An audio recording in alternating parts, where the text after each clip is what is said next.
4. Medio ambiente. Ningunha filosofía ou movemento de liberación pode ignorar a conexión entre a explotación humana do medio ambiente e a nosa explotación de uns sobre outros, nin pode ignorar as consecuencias suicidas da sociedade industrial. Unha sociedade libre debe establecer unha relación respetuosa e sostible coa súa biorrexión, no entendemento de que os seres humanos dependen da saúde de todo o planeta. Que hai de deter a alguén por destruir o medio ambiente? Algunhas persoas opóñense ao capitalismo por razóns ambientais, mas pensan que algún tipo de Estado é necesario para evitar o ecocidio. Pero o Estado é, en sí mesmo, unha ferramenta para a explotación da natureza. Os estados socialistas como a Unión Soviética e a República Popular China foron dos réximes máis ecocidas imaginables. Que estas dúas sociedades nunca escaparan da dinámica do capitalismo é unha característica da estrutura do Estado. Require relacións xerárquicas e económicas de explotación e de control e comando, e unha vez que se comeza a xogar este xogo ninguén supera o capitalismo. Sen embargo, o Estado presenta a posibilidade de cambiar pola forza o comportamento das persoas a escala masiva, e este poder é atractivo para algúns ambientalistas. Existiron poucos estados na historia do mundo que aplicaran medidas de protección no país, ao protexer o medio ambiente coincidente cos seus intereses estratéxicos. Un dos máis importantes é Xapón, que detuvo e reverteu a deforestación no archipélago alrededor da era Meiji. Pero neste caso e en outros, as proteccións do medio ambiente nacionais impostas polo Estado foron da man cunha explotación maior no estranxeiro. A sociedade xaponesa consume cantidades crecentes de madeira importada, alimentando a deforestación noutros países e creando incentivos para o desenvolvemento dun exército imperial para garantizar estes recursos vitais. Isto levou non só á devastación do medio ambiente, senón tamén á guerra e ao xenocidio. Do mesmo modo, na Europa occidental, as proteccións estatistas do medio ambiente producíronse a expensas da explotación colonial, que tamén deu lugar ao xenocidio. En sociedades a menor escala, a existencia dunha élite tende a alimentar a explotación do medio ambiente. O renombrado colapso social na isla de Pascua debeuse en gran parte á élite, que obligou a sociedade a construir estatuas no seu honor. Este complexo constructor de estatuas deforestou a isla, pois necesitábanse un gran número de troncos para facer os andamios e transportar as estatuas e as terras agrícolas que alimentarían os traballadores.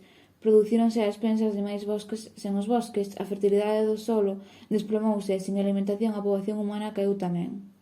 Pero eles non só sufriron hame ou diminuíron a súa taxa de natalidade.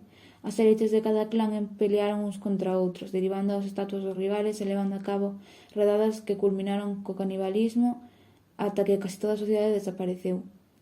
Unha sociedade comunal descentralizada que mantén un ethos ecolóxico común é a mellor equipada para previr a destrucción do medio ambiente. Nas economías que valoran a autosuficiencia local sobre o comercio e a produción, as comunidades tenden a lidiar coas consecuencias ambientais dos seus propios comportamentos económicos. Eles non poden pagar a outros para que lle saquen a súa propia basura ou para que morran de fame. E que desta forma eles poidan ter abundancia. O control local dos recursos tamén desalenta a sobrepoboación.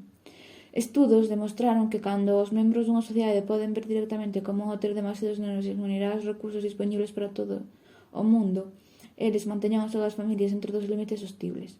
Pero cando estas sociedades localizadas se incorporan a unha economía globalizada na que a maioría dos recursos e residuos se importan e exportan e a escaseza resulta das fluctuacións aparentemente arbitrarias do precio en lugar do agotamento dos recursos locais, as poboacións volvense insostibles. Incluso os máis eficaces métodos anticonceptivos están tamén disponibles.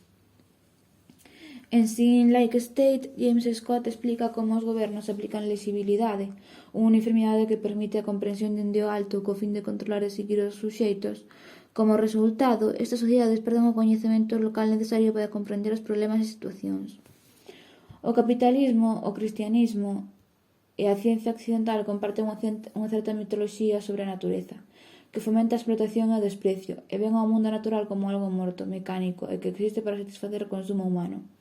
Esta megalomanía, disfrazada de razón ou de verdade divina, revelouse a si mesma máis alá de toda dúda como suicida. O que fai falta é unha cultura de respeto ao mundo natural como algo vivo e interconectado, e entender o noso lugar en el.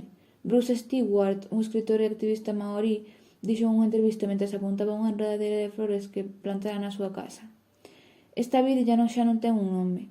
O noso nome maorí perdeuse, polo que vamos a ter que encontrarlle outro. Son unha destas plantas mantúvose no mundo, vivindo nunha isla infestada de cabras. A planta podería irse en calquera momento, así que eu tuve unha semente e plantina aquí. A vid creceu, e aínda que normalmente se tarda 20 anos en florecer, esta está florecendo despois de 7 anos. Se sobrevivimos, cada un de nós debe convertirse en kaitiatki, o cal é para min o concepto máis importante da miña propia cultura maorí. Nós debemos convertirnos en cuidadores, tutores, administradores, criadores, etc. Nos antigos días, cada guanau ou familia usouse para coidar unha parte específica do terreno. Unha familia podía coidar un río desde certa roca hasta a seguinte curva, e foron os kaitiaki das aves, peixes e plantas. Eles sabían cando era o momento de tomalos para comer e cando non o era. Cando as aves debían ser protegidas, a xente poñía un raúi en elas, o que significaba que as aves eran temporalmente sagradas. Algunhas aves eran permanentemente tapú, o que significa que elas estaban sempre protegidas. Esta protección foi tan forte que as persoas podían morrer se as quebrantaban, así de simple. Non necesitaba vixilancia. Na súa fan por domesticar aos meus antepasados, os misioneiros cristianos mataron o concepto de tapú xunto con moitos outros. Tikopia, unha illa do Pacífico habitada por povos polinesios, ofrece un bo exemplo dunha sociedade descentralizada e anárquica que tuvo éxito con problemas ambientais de vida ou morte. A illa ten só 1,8 km cadrados de superficie e soporta a 20.200 habitantes, é dicir, 800 persoas por quilómetro cadrado de terra cultivable. A comunidade existiu de maneira sostible por 3.000 anos. Tikopia está coberta de varios estratos hortoxardíns que imitan as selvas tropicais naturales. A primeira vista, a maior parte da illa parece estar coberta de bosques, aínda que as verdadeiras selvas tropicales só permanecen unhas poucas escarpadas partes da illa. Tikopia é tan pequena que todos os seus habitantes poden familiarizarse co seu ecosistema. Tamén está illada polo que por moito tempo eles non puderan importar recursos ou exportar as consecuencias do seu estilo de vida.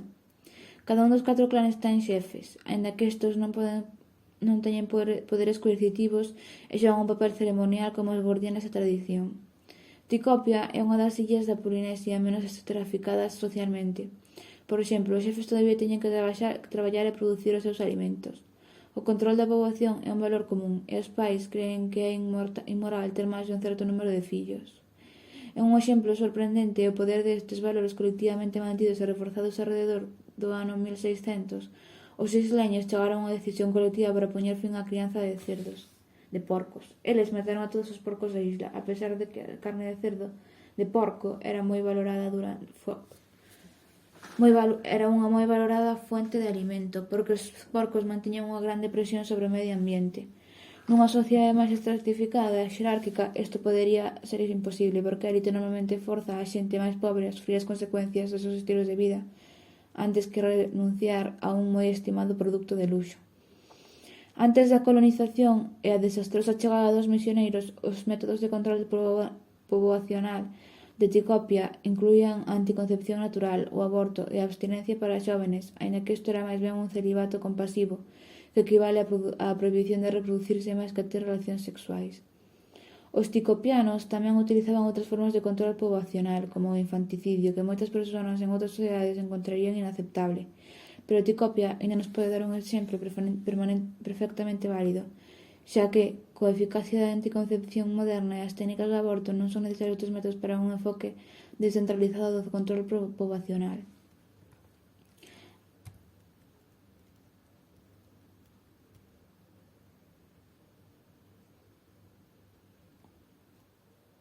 A característica máis importante do exemplo dos tikopianos é o seu etos, o recoñecemento de que vivían nunha isla e que os seus recursos eran limitados, polo que o aumento da súa poboación equivalía ao suicidio. Outras sociedades de illas polinesias ignoraron este feito e posteriormente desapareceron. O planeta Terra, en ese sentido, tamén é unha illa. En consecuencia, necesitamos desenvolver conciencia global e as economías locales, co que podamos evitar que se sobrepase a capacidade da Terra e estar ao tanto de outros seres vivos cos que compartimos esta illa. Hoxe en día, a maioría do mundo non está organizada en comunidades que estén estruturadas para ser sensibles aos límites do medio ambiente local, pero é posible recrear ditas comunidades. Hai un crecente movimento de comunidades ecolóxicamente sustentables ou ecoaldeas organizadas en liñas horizontales non xerárquicas, nas cales grupos de persoas que van dende unha docena a varios centos únense para crear sociedades anárquicas con diseños orgánicos e sostibles.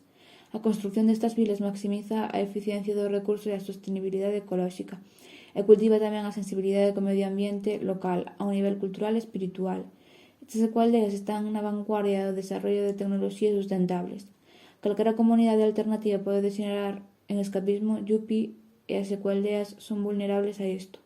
Pero unha parte importante do movimento ecoaldeas busca desenvolver e difundir as innovacións que son relevantes para o mundo en xeral, en lugar de illarse do mundo, para axudar a proliferación das ecoaldeas e adaptalas a todas as rexións do mundo e para facilitar a coordinación entre as ecoaldeas existentes. 400 delegados de 40 países reuníronse en Findor, Escocia, en 1995 e estableceron a Rede Global de Ecoaldeas.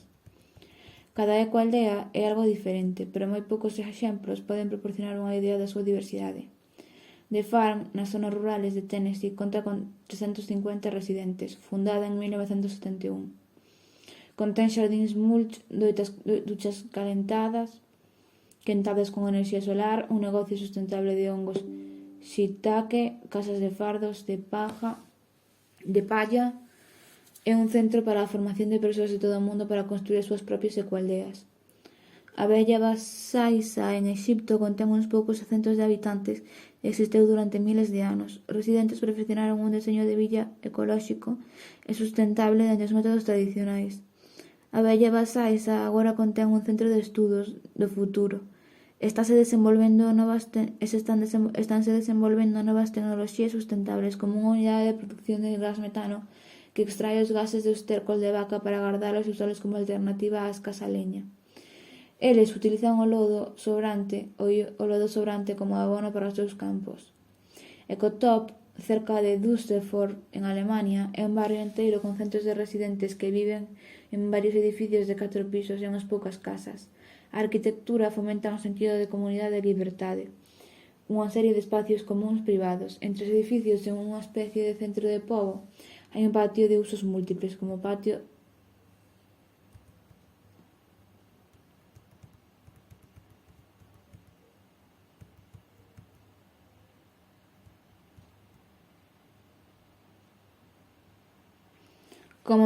zona peatonal, así como xardín comunitario cunha grande cantidade de plantas e árboles. Os edificios que teñen unha estética urbana completamente moderna construíronse con materiais naturais e diseñáronse con calefacción, refrixeración pasiva e tratamentos biolóxicos de augas residuais no lugar mesmo. Earthaven, cun 60 habitantes, foi fundada en 1995 en Carolina do Norte por diseñadores de permacultura. Está composta de varios grupos de barrios establecidos nas empinadas colinas dos Apalaches. A maior parte da terra está coberta de bosques, pero os residentes tomaron a difícil decisión de sacar algúns dos bosques para colocar xardíns para poder acercarse á autosuficiencia de alimentos en lugar de exportar os costos do seu estilo de vida mediante a compra de alimentos dende outros lugares. Falouse de iso durante moito tempo. Preparáronse espiritualmente e trataron de limpar a terra de maneira respetuosa. Este tipo de actitude de que a ideoloxía capitalista descarta por sentimental e ineficiente é exactamente a que podría evitar a destrucción do medio ambiente nunha sociedade anarquista.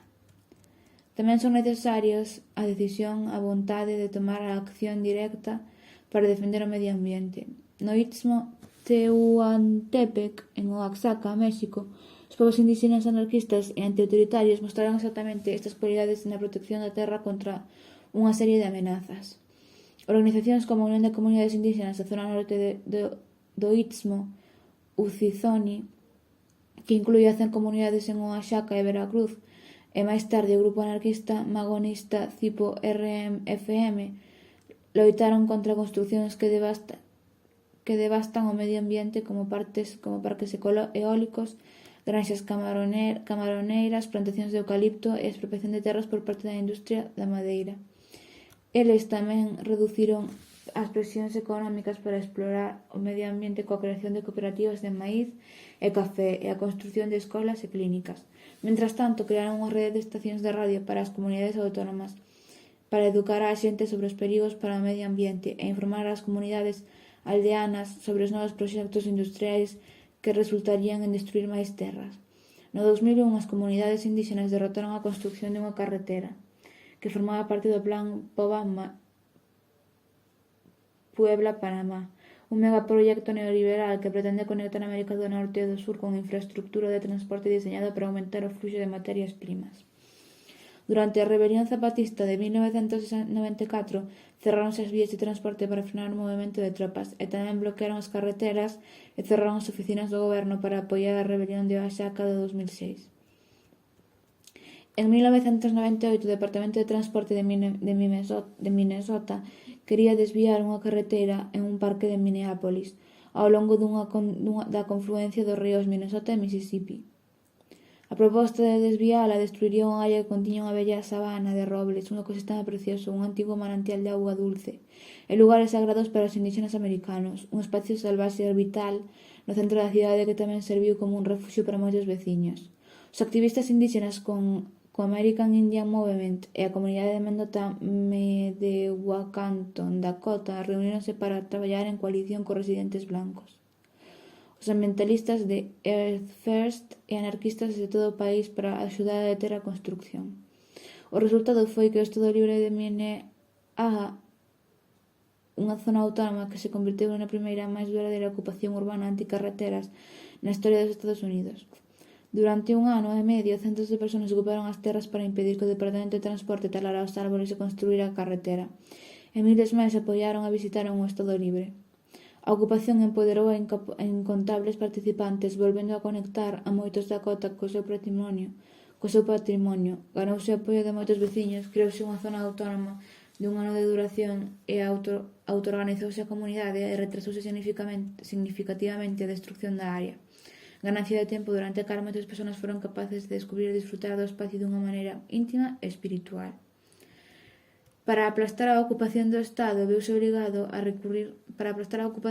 Estado veuse obrigado a recurrir a unha variedade de tácticas represivas. A xente no campamento foi sometida a hostigamento, vixilancia e infiltración. Un exército de policías atacou e destruiu o campo en repetidas ocasións. Torturou, fixo hospitalizar e case matou a xente, ademais de levar a cabo máis dun centenar de detencións. Ao final, o Estado talou os árboles e construiu a autopista, pero os manifestantes arregláronas para salvar Coldwater Spring, o cal era un sitio sagrado para a área dos povos indígenas e unha parte importante da cuenca local. Os participantes nativos declararon unha vitoria espiritual importante. A xente ao longo de Minneapolis, que inicialmente se apoiara no proxecto de destrucción debido aos seus supostos beneficios para o sistema de transporte, foron gañados pola resistencia para salvar o parque e chegaron a opoñerse á carretera. Se a decisión pasara por eles, a carretera non se construíra. O Estado Libre creou e mantuvo coalicións e os lazos comunitarios que duran hasta os nosos días, dando forma ás novas xeracións de comunidade radical e inspirando iniciativas similares en todo o mundo. Nas aforas de Edimburgo, Escocia, os ecoanarquistas tiveron aínda máis éxito salvando un bosque. O campamento de Bilston Glen anticarreteras existiu por máis de 7 anos e hasta este escrito, coa participación de centos de persoas e detendo a construción de un desvío deseado polas grandes instalacións de biotecnoloxía na área. Para permitir á xente vivir ali de forma permanente cun menor impacto sobre o bosque, para facer máis difícil para a policía o desaloxalos, os activistas construíron casas nos árboles, que as persoas ocupan durante todo o ano. A vila, sin duda, ten unha baixa tecnoloxía, pero tamén é de baixo impacto. E algunhas das casas son claramente obras de amor, o suficientemente cómodas para ser consideradas un fogar permanente. A docena de habitantes tamén estiveron atendendo ao bosque, eliminando especies invasoras e fomentando o crecemento de especies nativas. A vila arbórea de Bilston Glen é só unha de unha larga liña de ocupacións anticarreteras e accións directas ecolóxicas no Reino Unido que crean unha forza colectiva que fai que o Estado pense 2 veces sobre a construción de novas carreteras ou sobre desaloxar manifestantes. A vila tamén cruza a liña entre a simple oposición ás políticas de goberno e a creación de novas relacións sociais co medio ambiente. A medida que defendían, decenas de persoas fixeron que o do bosque o seu fogar e centos de persoas máis viron personalmente a importancia de relacionarse coa naturaleza dunha maneira respetuosa e defendera da civilización occidental. Que pasa cos problemas ambientales globales como o cambio climático? Os anarquistas non teñen todavía experiencia en tratar cos problemas globales porque os nosos éxitos hasta agora só foron locales e temporales. As sociedades anárquicas en Estado algunha vez cubriron o mundo, pero isto foi moito antes da existencia de problemas ambientales globales como os creados polo capitalismo. Hoxe en día, os membros de moitas destas sociedades indígenas encóntranse na vanguarda da resistencia global á destrucción ecolóxica causada por gobernos e corporacións. Os anarquistas tamén coordinan a resistencia a nivel mundial. Eles organizan protestas internacionais en contra dos principais contaminantes e os seus patrocinadores estatais, tales como as movilizacións durante as cumbres G8 que convocaron centos de miles de persoas de decenas de países para protestar contra os estados máis responsables do calentamento global e outros problemas. En resposta á actividade global das empresas transnacionais, os anarquistas interesados na ecoloxía comparten información a nivel mundial. Desta maneira, os activistas en todo o mundo poden coordinar accións simultáneas contra as corporacións, poñendo como obxectivo unha fábrica ou mina contaminante nun continente, tendas ao pormenor noutro continente e unha sede internacional ou reunión de accionistas en outro continente. Por exemplo, grandes protestas, boicots e actos de sabotaxe contra Shell Oil coordináronse entre as persoas en Nixeria, Europa e América do Norte ao longo da década dos 80 e 90. En 1986, os autonomistas de Dinamarca levaron a cabo varios atentados incendiarios simultáneos contra estacións de Shell en todo o país durante un boicot en todo o mundo para castigar a Shell por apoiar ao goberno responsable do apartheid en Sudáfrica. Nos Países Baixos, o grupo antiautoritario clandestino Rara Acción Revolucionaria Antirracismo levou a cabo unha campaña en ataques non letales contra Shell, xogando un papel fundamental en forzar a Shell a retirarse de Sudáfrica. En 1995, cando Shell quería volcar unha bella plataforma petroleira no Mar do Norte, veuse obligada a abandonar os seus plans polas protestas en Dinamarca e o Reino Unido. A ocupación da plataforma petroleira por parte de activistas de Greenpeace e ataques incendiarios e a tiros contra estacións de Shell en dúas diferentes cidades de Alemania, así como un boicot que reduciu as ventas en un 10% en ese país. Esforzos como estos prefiguran as redes mundiais descentralizadas que poderían protexer o medio ambiente nun futuro anarquista. Se temos éxito na abolición do capitalismo e o Estado, eliminaremos o sistema máis devastador do medio ambiente, así como a estructura de barreiras que actualmente impiden a acción popular en defensa da natureza.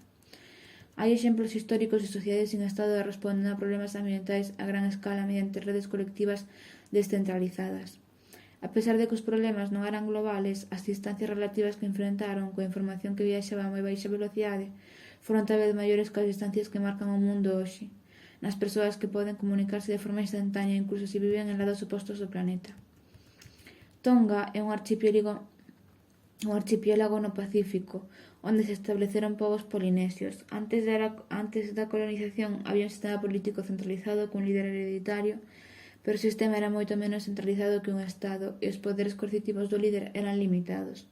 Por 3.200 anos, o pobo de Tonga foi capaz de manter prácticas sustentables nun archipiélago de 2.288 km², con decenas de miles de habitantes.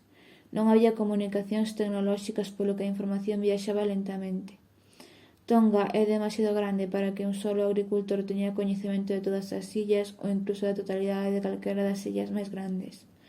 O líder foi tradicionalmente capaz de guiar e asegurar as prácticas sostenibles, non mediante o recurso á forza, senón porque el tiña acceso á información de todo o territorio, así como unha federación ou asamblea xeral atería se os isleños se organizaran desa maneira. Isto aumentaría o número de individuos que velarían pola sociedade ao implementar determinadas prácticas e apoiar a idea de sostenibilidade. O feito de que unha grande poboación pode protexer o medio ambiente dunha maneira difusa ou descentralizada sin un liderado está ampliamente demostrada por os montañeses de Nova Guinea antes mencionados. A agricultura polo xeral conduce a deforestación, pois a terra despéxase para os campos e a deforestación pode matar a terra.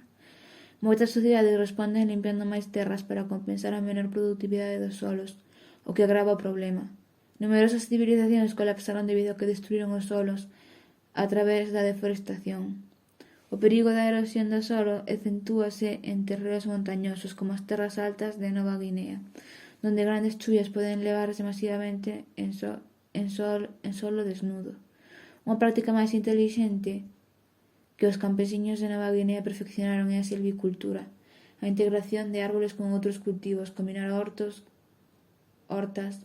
campos e bosques para protexer o solo e crear os ciclos químicos simbióticos entre as distintas plantas cultivadas.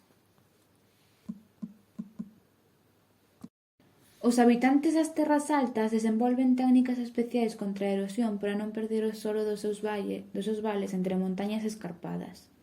Calquera agricultor particular podería obter unha rápida ventaxa ao tomar atallos que eventualmente causaran erosión e privaran as xeracións futuras de solos saudables, pero aínda así as técnicas sostibles foron utilizadas a nivel universal na época da colonización.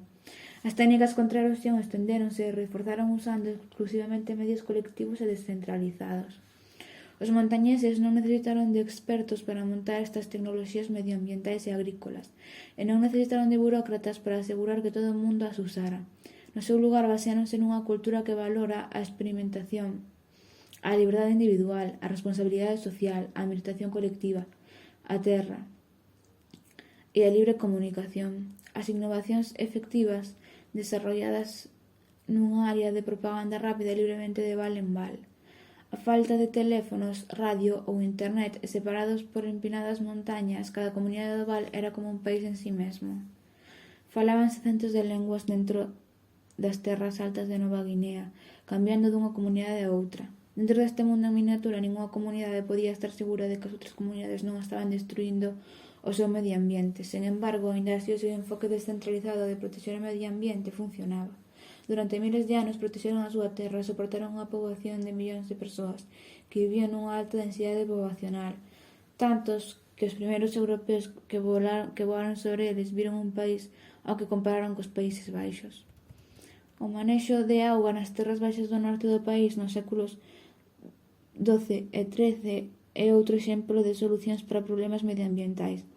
Dado que gran parte dos Países Baixos se encontran por debaixo do nivel do mar e casi todos corren o peligro de inundacións, os agricultores tiveron que traballar constantemente para mellorar e manter o sistema de manexos de auga. As proteccións contra as inundacións foi unha infraestructura común da que se beneficia todo o mundo. Sen embargo, tamén se requería que todos invertiran en aquel ben colectivo para mantelo. Un agricultor individual beneficiaríase eludindo traballos de mantención da auga, pero toda a sociedade perdería se se daba unha inundación. Este exemplo é especialmente significativo porque a sociedade holandesa carecía dos valores anarquistas comuns das sociedades indígenas. A área dende fai moito tempo converteuse ao cristianismo e doutrinouse nos seus valores xerárquicos e cocidas durante centos de anos. Estiveron baixo control dun Estado. Aínda que o imperio se derrubara e no século XII e XIII os Países Baixos estuveron efectivamente sen Estado. A autoridade central, en forma de funcionarios da Igrexa, señores feudales e gremios, mantuvéronse fortes en Holanda e Zelanda, onde o capitalismo eventualmente se orixinou. Pero nas rexións do norte como Frisia, a sociedade foi ampliamente descentralizada e horizontal. En aquel momento, o contacto entre povos a decenas de kilómetros de distancia, varios días de viaxe, era máis difícil que a comunicación global aos nosos días. A pesar desta dificultade, as comunidades, povos e vilas campesiñas lograron desconstruir e manter unha amplia infraestructura para recuperar terreo dende o mar e protexerse contra as inundacións polas fluctuacións do nivel oceánico. Xuntas de veciños mediante a organización de bandos de traballo cooperativo ou a diversión das obligacións entre comunidades construíron e mantiveron diques, canales, comportas e sistemas de drenaxe necesarios para protexer a toda a sociedade. Foi un enfoque conxunto dende as comunidades locais, que encontraron a súa protección a través de organizarse eles mesmos de tal forma. A organización horizontal espontánea incluso desempeñou un papel importante nas áreas feudales como Holanda e Zelanda, e é dudoso que as débiles autoridades que existían en estas partes poideran xestionar os traballos necesarios respecto á auga por si mesmas, tendo en conta o seu limitado poder, aínda que as autoridades sempre reciben crédito para a creatividade das masas, a autoorganización espontánea persiste incluso á sombra do Estado. A única maneira de salvar o planeta. Cando se trata de protexer o medio ambiente, casi calquera sistema social sería mellor que o que temos agora.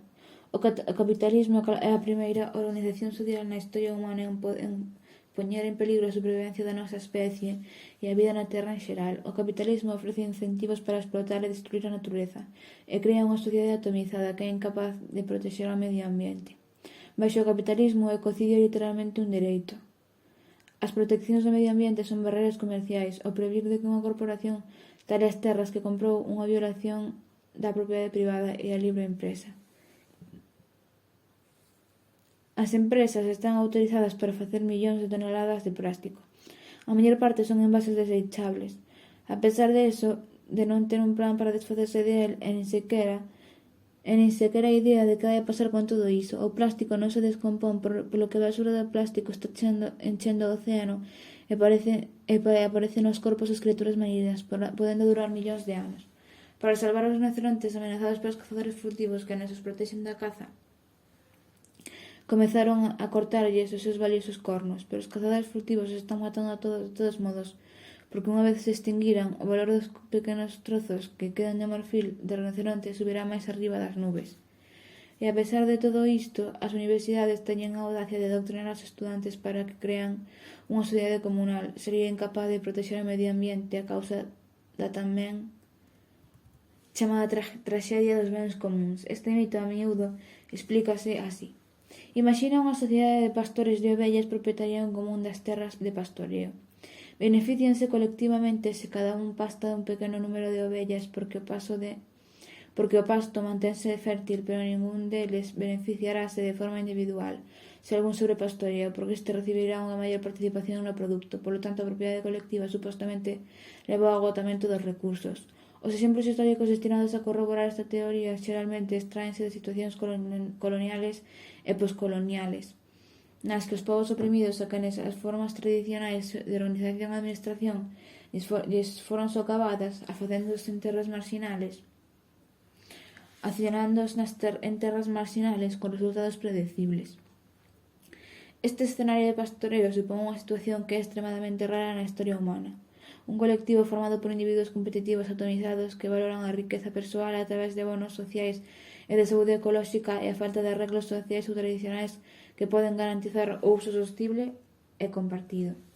O capitalismo